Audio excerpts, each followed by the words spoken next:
आइए बच्चों, आज हम कक्षा 12वीं गणित में फलन से संबंधित तीसरा उदाहरण के बारे में जानेंगे कि तीसरा उदाहरण हमारा जो दिया गया है वो कैसा फलन है। तो देखिए बच्चों, जो तीसरा उदाहरण दिया गया है वो कहा जा रहा है कि सिद्ध कीजिए कि f(x) बराबर 2x द्वारा दिया गया फलन f such that n to n एकैकी है किंतु आच्छादक नहीं है। यानी कि जो दिया गया हमारा फलन है f(x) बराबर 2x वो एकैकी तो है किंतु आच्छादक नहीं है। और देखिए बच्चों, फलन जो है दिया गया है n to n, यानी कि प्रांत भी नेचुरल नंबर है, नेचुरल नंबर का सेट है, और सहप्रांत भी नेचुरल नंबर का क्या है, सेट है। तो सबसे पहले बच्चों आइए हम एकैकी चेक करें कि ये फलन हमारा एकैकी है कि नहीं।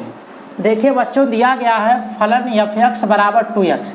यहाँ बच्चों देखिए f(x) बराबर 2x का मतलब ये है कि जब प्रांत हम x लेंगे तो सहप्रांत कितना होगा, 2x। यानी कि प्रांत के वैल्यू का दुगना जो है सहप्रांत की वैल्यू होगी, यानी कि हमारा x किससे, 2x से रिलेटेड होगा।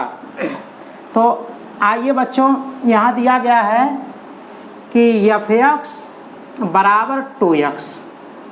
तो एकैकी सिद्ध करने के लिए बच्चों हमने कहा था कि पहले प्रांत के दो अवयव x1 और x2 लेते हैं, और वहाँ पर जब x1 और x2 लेने के बाद हम सहप्रांत का अवयव प्राप्त कर लेते हैं, और उस समय सहप्रांत के अवयव को यानी कि जो फलन का मान है उसको बराबर करते हैं। अगर x1 और x2 आपस में बराबर आ जाते हैं तो कहते थे कि हमारा फलन क्या है, एकैकी है। तो बच्चों ये रिलेशन दिया गया है, तो एक बार x की जगह पर यानी कि जो प्रांत का अवयव x है उसकी जगह पर क्या रख दे, x1। तो x1, तो जब बच्चों देखिए यहाँ प्रांत x है तो सहप्रांत कितना बन रहा है, 2x, यानी कि इसी का प्रांत का दुगना बनेगा सहप्रांत का अवयव जो यानी कि x1 से रिलेटेड होगा। तो अब बच्चों जब यहाँ x है तो यहाँ देखिए 2x है, तो इसका मतलब यहाँ x1 है तो कितना हो जाएगा, 2x1। यानी कि x1 जो प्रांत का अवयव है सहप्रांत के 2x1 से रिलेटेड होगा, संबंधित होगा। एवं f(x2) जब करेंगे, जब प्रांत का अवयव x2 लेंगे तो सहप्रांत का अवयव क्या हो जाएगा, 2x2। अब देखिए बच्चों, जब दोनों मान को हम बराबर करेंगे f(x1) बराबर f(x2) तो देख पाएंगे कि क्या x1 x2 के बराबर है। अब देखिए बच्चों, यदि f(x1) बराबर f(x2) यानी कि जो दो फलन के मान हमने प्राप्त किया है अगर वो आपस में बराबर हैं तब क्या होगा, f(x1) की जगह पर कितना रखेंगे, 2x1, और f(x2) की जगह पर कितना रखेंगे, 2x2। ये बच्चों कैंसिल हो गया, तो x1 बराबर x2। कहने का मतलब कि ये जो दोनों फलन का मान है f(x1) और f(x2) उस कंडीशन में बराबर है जब x1 और x2 आपस में बराबर हैं। कहने का मतलब कि x1 और x2 अलग अलग नहीं है। कहने का मतलब यह है कि बच्चों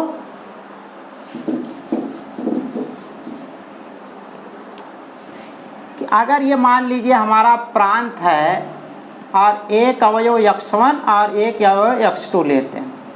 अभी हमने देखा था कि जब इसका प्रतिबिंब निकाले थे, इमेज निकाले थे, तो कितना मिला था, f(x1). और बच्चों जब देखे x2 लिए तो उसका प्रतिबिंब हमने कितना लिया था, x2। तो हमने कहा कि अगर ये दोनों अवयव जो यहाँ हैं सहप्रांत के, अगर हम इसको सेम कर दें यानी कि बराबर कर दें, एक मान लें, यानी कि दोनों एक ही है, तो बच्चों देखें x1 का प्रतिबिंब क्या बन रहा है, f(x1), और x2 का प्रतिबिंब क्या बना था, f(x2). अगर दोनों बच्चों ये एक हो गए, अगर एक हो गए तो इसका मतलब ये हुआ कि कि x1 भी इसी से रिलेटेड है और x2 भी इसी से रिलेटेड है। तो अब दोनों अगर x1 और x2 इसी एक ही अवयव से रिलेटेड है, अगर बच्चों ये दोनों अलग अलग हैं तो फलन हमारा क्या हो गया, बहुएकैक हो गया। अगर ये दोनों भी आपस में बराबर हैं, यानी कि x1 और x2 आपस में बराबर हैं, तो इसका मतलब कि बच्चों ये क्या हो गया, 1-1 हो गया। क्योंकि अभी हमने निकाला था कि x1 बराबर x2 की कंडीशन में ही fx1 बराबर fx2 आ रहा है। तो जब दोनों ये सेम हैं, यानी कि एक ही अवयव हैं, तो इसका मतलब कि एक का प्रांत के एक अवयव का प्रतिबिंब केवल सहप्रांत के एक अवयव से बन रहा है, इसलिए हमारा फलन क्या हो गया, एकैकी हो गया। अगर बच्चों ये दोनों अलग अलग होता तो क्या बन जाता, बहुएकैक बन जाता। तो इस प्रकार बच्चों अगर x1 बराबर x2 हो जाए तो इसका मतलब है कि हमारा फलन क्या है, एकैकी है। अब आगे देखिए बच्चों, यहाँ आपको बताया भी गया है कि fx1 बराबर कितना हो जाएगा, 2x1 यहाँ से, और fx2 जब करेंगे तो 2x2 हो गया। यदि fx1 बराबर fx2 तो 2x1 बराबर 2x2, 2 कैंसिल हो जाएगा तो बराबर हो गया x1 बराबर x2। तो x1 और x2 बराबर हो रहे हैं, अतः फलन क्या है हमारा, एकैकी। अब देखिए बच्चों आच्छादक कैसे चेक करेंगे। तो आच्छादक में देखिए fx बराबर कितना दिया है, 2x। अगर हम बच्चों fx को y मान लें, fx क्या होता है बच्चों, देखिए ये जो x होता है ये क्या होता है, प्रांत होता है, और fx जो होता है ये क्या होता है, सहप्रांत होता है, सहप्रांत होता है। इसी को हम बच्चों y मान सकते हैं, यानी कि जब प्रांत x तो सहप्रांत y या fx होगा। तो fx बराबर अगर y मान लेते हैं तब y बराबर कितना हो जाएगा बच्चों, 2x। यानी कि कहने का मतलब यह है कि जब हम सहप्रांत का अवयव y लेंगे तो वो x के हिसाब से प्राप्त होगा, यानी कि प्रांत के अवयव के हिसाब से। प्रांत का अवयव x लेते हैं, ठीक उसका दुगना करेंगे तो हमको सहप्रांत का अवयव मिलेगा, यानी कि जिससे हमारा x क्या होगा, रिलेटेड होगा। या दूसरे शब्दों में कह सकते हैं x बराबर y/2, यानी कि जब सहप्रांत का अवयव जब लेंगे उसी का आधा कर देंगे तो प्रांत का अवयव मालूम हो जाएगा, यानी कि ये पता चलेगा कि प्रांत का अवयव किस सहप्रांत के अवयव से रिलेटेड हो रहा है। यानी कि जो यहाँ सहप्रांत y हम लेंगे वो बताएगा y/2 जब करेंगे तो यानी कि प्रांत का यही अवयव क्या है, इस y से रिलेटेड होगा।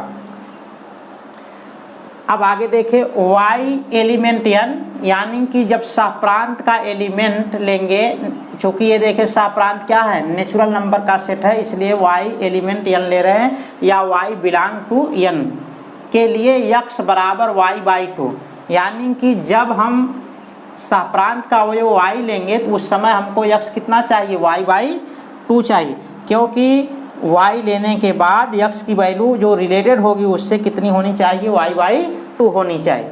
चुनते हैं जिससे y/2, यानी कि x की वैल्यू कितनी है, y/2 बराबर किसके हो, y के हो, क्योंकि जब y लेंगे तो x की वैल्यू हमको कितनी चाहिए, y/2 चाहिए। आगे है प्रांत n में किसी x का अस्तित्व नहीं। बच्चों ये देखिए कैसे निष्कर्ष निकालते हैं, इसको देखिए।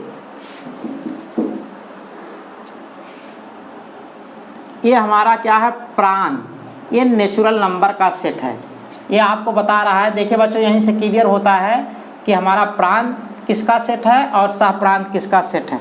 तो यहाँ देखिए सहप्रांत जो है वो भी नेचुरल नंबर का सेट है। तो बच्चों ये प्रांत क्या हो गया, 1 2 3 4 5 ऐसे करते करते अनंत तक जाएंगे। सहप्रांत भी नेचुरल नंबर्स का सेट है, 1 2 3 4 5 ऐसे करते करते अनंत की तरफ चले जाएंगे। अब बच्चों आप सहप्रांत के अवयवों को बारी बारी से उठाइए। अगर एक भी अवयव छूट जा रहा है प्रतिबिंब बनने से तो इसका मतलब बच्चों कि फलन हमारा आच्छादक नहीं होगा। अगर सारे अवयव प्रतिबिंब के रूप में प्राप्त हो जा रहे हैं सहप्रांत के अवयव, तो इसका मतलब हमारा फलन क्या होगा, आच्छादक हो। अब बच्चों अगर सहप्रांत में हम अवयव 1 लेते हैं, यानी कि जब y बराबर 1 कर लें तो उस समय x की वैल्यू कितनी मिलेगी, तो देखिए यानी कि जब y 1 लेंगे, देखिए बच्चों जब हम y बराबर 1 लेंगे यानी कि सहप्रांत का अवयव 1 लेंगे, तो प्रांत का कौन सा अवयव इससे रिलेटेड होगा, वो कितना है, x बराबर y/2। तो यानी कि x की वैल्यू हमको चाहिए कितना, या कह सकते हैं जब y बराबर 1 तब x बराबर कितना, 1/2।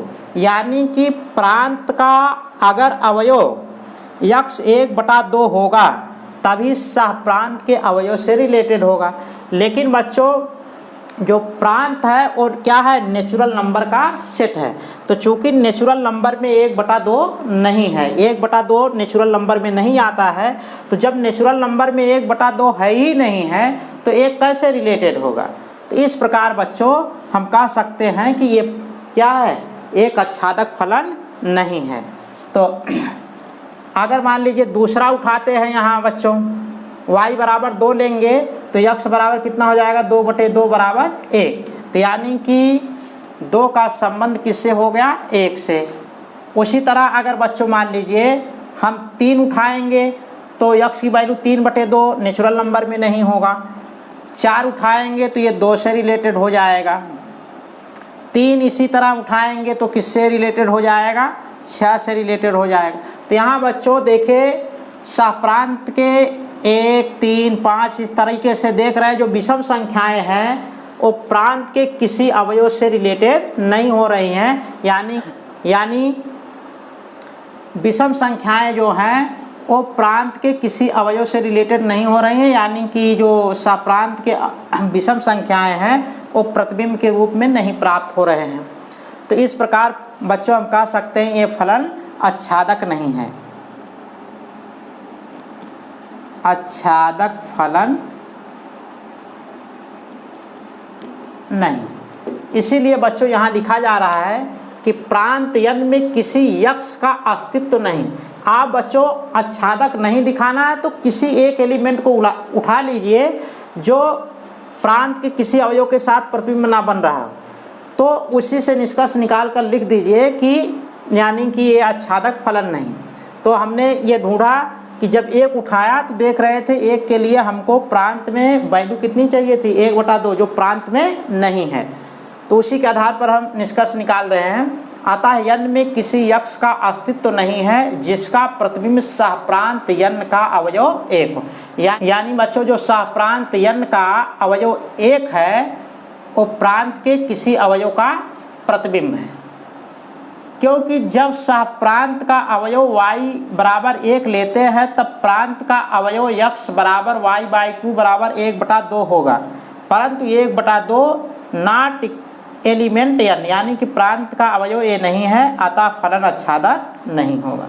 तो बस बच्चों आपको यही देखना है कि आच्छादक है कि नहीं है। आप सहप्रांत के एलिमेंट को उठाइए, अगर सारे सहप्रांत के एलिमेंट प्रांत के अवयव से रिलेटेड हो रहे हैं, प्रतिबिंब बन रहा है प्रांत के अवयवों का, तो कहेंगे आच्छादक है। अगर कोई एक भी एलिमेंट छोटा सा प्रांत का, तो इसका मतलब फलन आच्छादक नहीं होगा। ठीक है बच्चों, अगले उदाहरण को हम अगले वीडियो के लेक्चर में चर्चा करेंगे।